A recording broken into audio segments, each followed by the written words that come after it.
আসসালামু আলাইকুম গাইস, আমি আজকে আছি সীতাকুণ্ড হানিফ কাউন্টারে। আজকে আমি হানিফের একটা দারুণ জার্নি আপনাদের শেয়ার করব। আমাদের বাস অলরেডি চলে আসছে। বাসে উঠে আজকে আমি আপনাদের আমার ভয়ঙ্কর জার্নির কথাটা শেয়ার করব, কারণ আজকে আমার সাথে এমন কিছু হয়েছে যেটা আপনারা কখনোই চিন্তা করতে পারেন না। মানে জার্নি করার সময় আপনারা কখনই চিন্তা করবেন না যা এইটা আমার সাথে হয়, ঠিক আছে। আমাদের গাড়ি সময় মতোই ছেড়ে দিয়েছে এবং আমরা সুন্দর মতো যাত্রা শুরু করছি, কিন্তু রাস্তার মাঝে আমার সাথে এমন কিছু হয়ে যায় যা আপনারা কখনোই চিন্তা করতে পারেন না। কারণ আপনারা কখনোই একটা জার্নির সময় চিন্তা করবেন না যে আমি একটা গাড়িতে যাব, সেই গাড়িটা চেঞ্জ করে আরেকটা গাড়িতে যাব, তারপর আরেকটা গাড়িতে যাব, এভাবে 4-5টা গাড়ি আমি চেঞ্জ করব। এটা কখনোই চিন্তা করেন না, বা আমাদের গাড়ি অ্যাক্সিডেন্ট করবে এরকম কিছুই আপনারা চিন্তা করেন না। কিন্তু আমার সাথে আজকে এরকম হয়েছে। আমি আজকে হানিফের প্রায় 4টা গাড়ি চেঞ্জ করছি, তার ভিতরে একটা অ্যাক্সিডেন্টও করছে। তো আপনারা দেখতে থাকুন আমার সাথে কি হয়। আজকে এই দিনটা খুবই ভয়ঙ্কর ছিল আমার জন্য।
আমাদের গাড়ি ভালোই চলতেছিল, কিন্তু হঠাৎ করে কি জানি হলো, আমাদের ড্রাইভার সাহেব গাড়ি সাইড করলেন, কিন্তু আর কি গাড়ির ব্রেক কাজ করতেছিল না।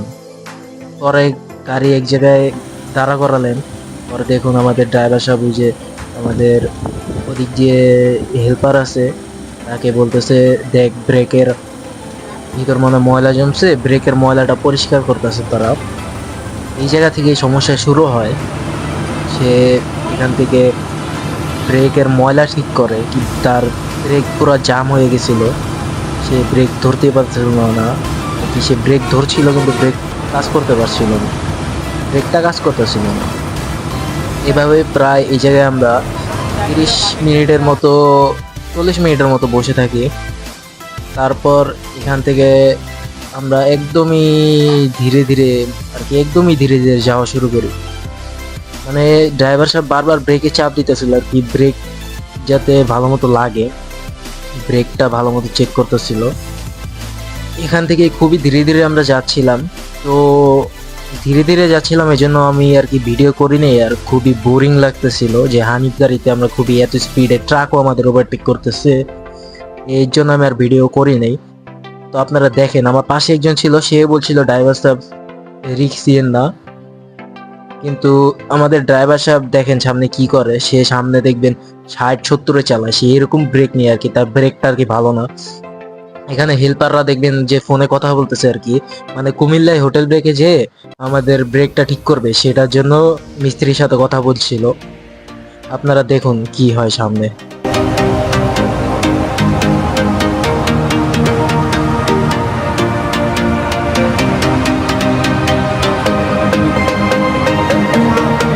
দরকার নেই ভাই, আর রিস্ক নেবেন না। আপনি এখানে লোকজন আছে, আপনারও ইয়ে আছে, বউ বাচ্চা আছে, আমাদের বউ বাচ্চা আছে, রিস্ক নেবেন না।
এখানে দেখুন আমাদের গাড়ির স্টাফ মিস্ত্রির সাথে কথা বলছে যে ব্রেকটা ঠিক করতে হবে, কুমিল্লা হোটেলে গিয়ে ব্রেকটা ঠিক করবে।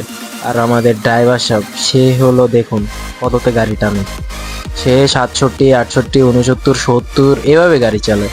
মানে তার ব্রেক ময়লা জমছে, ব্রেক ভালো মতো ধরতেছে না, সে গাড়ি টানতেছে।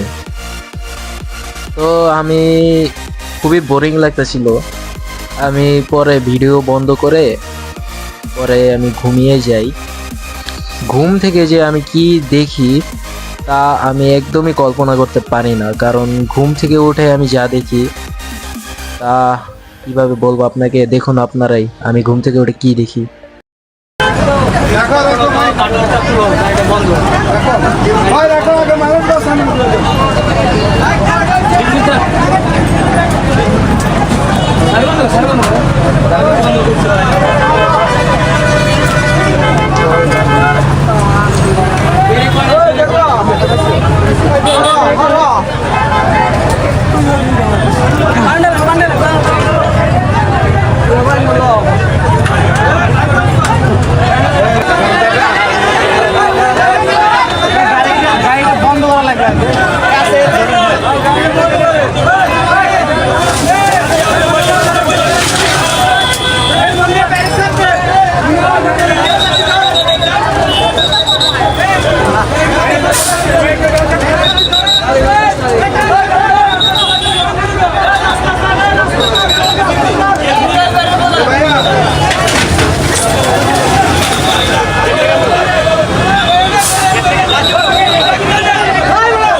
তো আপনারা তো দেখলেনই, আমি দেখি ট্রাকের পিছনে গিয়ে ডাইরেক্ট মেরে দিছে আমাদের গাড়িটা।